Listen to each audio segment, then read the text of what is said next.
God also prophesied that Egypt would be vanquished by the Babylonians, who would come in force as woodcutters, to chop her down.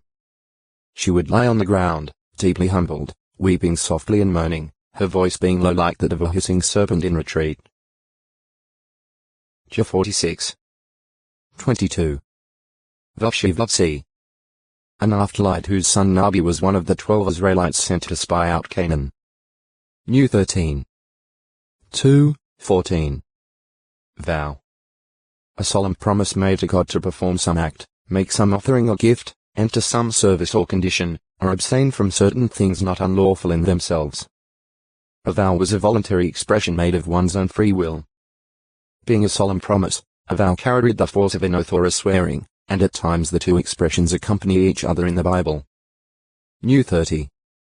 2. Mount 5. 33. Vow is more the declaration of intent, while oath denotes the appeal made to a higher authority attesting to the truthfulness or binding nature of the declaration.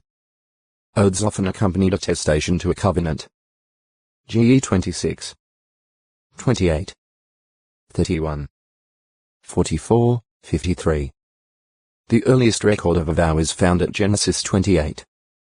20-22, where Jacob promised to give Jehovah 1/10 of all his possessions if Jehovah would continue with him and bring him back in peace, thereby proving to be Jacob's God.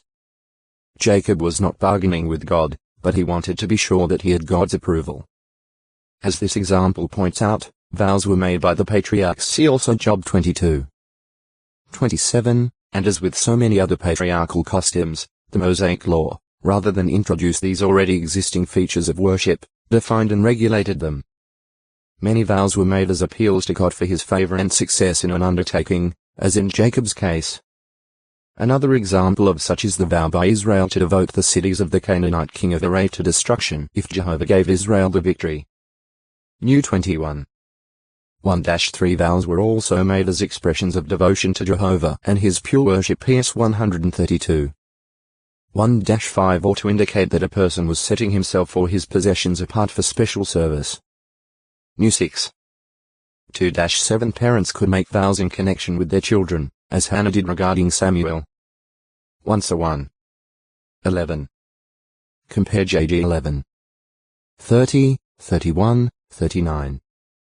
In these instances the children cooperated in carrying out the vow. Voluntary, but binding when once made. Vows were wholly voluntary. However, once a man made a vow, fulfillment was compulsory by divine law.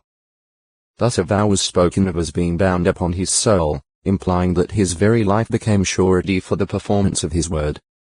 New 30. 2. See also row 1. 31, 32. Since life is at stake, it is understandable why the scriptures urge one to use extreme caution before making a vow, carefully considering the obligations to be assumed. The law stated, in case you vow a vow to Jehovah, God will without fail require it of you, and it would indeed become a sin on your part. But in case you omit making a vow, it will not become a sin on your part. De 23. 21, 22. As later expressed by the congregator. What you vow, pay. Better is it that you vow not than that you vow and do not pay. Do not allow your mouth to cause your flesh to sin, neither say before the angel that it was a mistake. EC 5. 4-6 A vow rashly made on the impulse of momentary enthusiasm or mere emotion might very well prove to be a snare.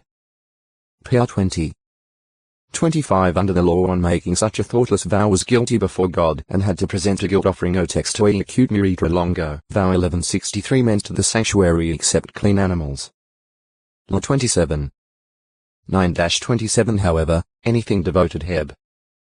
Che-Rem could not be redeemed, but it was to be completely and permanently the property of the sanctuary or, if devoted to destruction, was to be destroyed without fail. Law 27. 28, 29. Wrong or unclean vows. The vows of heathen religions many times involved unclean, immoral practices. Throughout Phoenicia, Syria, and Babylon, the proceeds of temple prostitution were dedicated to the idol or temple. Such degenerate vows were outlawed in Israel.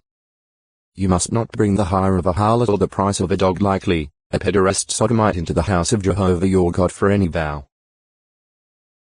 De 23. 18, FTN. After Jerusalem's destruction, Jeremiah reminded the Jews in Egypt that one reason for the calamity that befell them was their making vows to the Queen of the Heavens and offering sacrifices to her.